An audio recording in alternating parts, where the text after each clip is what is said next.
We implore you to know that your responsibility from today going forward is to put an end to illegal taxes on people. We have a tax law here that prescribes those who are exempted from tax. All those categories of people and those that from time to time may be so announced by the governor, including every single hotel that has less than 50 rooms in Calabar and in the whole state, today are exempted from payment of tax. We have exempted all Okada drivers, taxi drivers, airport taxi drivers. We have exempted small salon owners, small catering and restaurant points, mama food, eatery points. All those small basic survival people selling of produce, struggling to make a living, they have been exempted today from paying tax. We have exempted them because it is better for me as a governor that I rather task my brain than to tax my people. And great perseverance, you have the right for anybody who comes before you to demand tax. You have the right to say, stop, the governor have said we should not pay tax. Why will a small person carry banana from his farm to go and sell, and produce people are there taxing him for produce? Why would somebody carry granite to go to market and somebody is putting a checkpoint on the road and collecting money from the granite seller? This is not Ben Ayade, this is not my nature. I am not wired for this insensitivity to a weaker person. I have abolished produce tax. Let farmers earn their money, let them keep their money.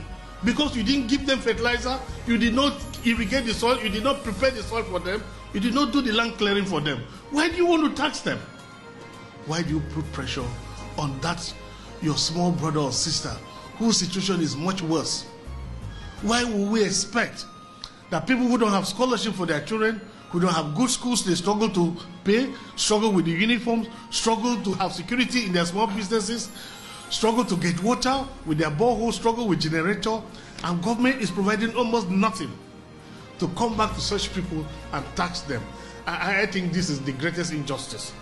I never knew that 5 years into office as governor, I would still find somebody who could live in a thatch house in Cross River. I almost cried because I knew how prepared I was, but it didn't end the way I had dreamt for the state. And I just think that somewhere God will just help me, because I really wish I could really wish I could help. It's very painful, truly. I can't put 5 years and I've not been able to do the change I wished.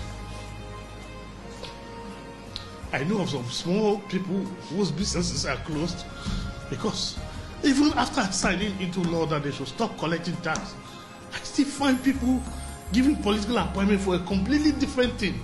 And you see them go back to these same people and dragging them and seizing and closing their shops and taxing. If we have to pay tax, let me contact the anti-tax agency.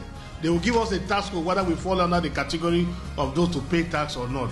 So your vehicles, your public life, your telephone numbers will be in the public domain, because everybody must call you to clear whether they have to pay tax or not to pay tax.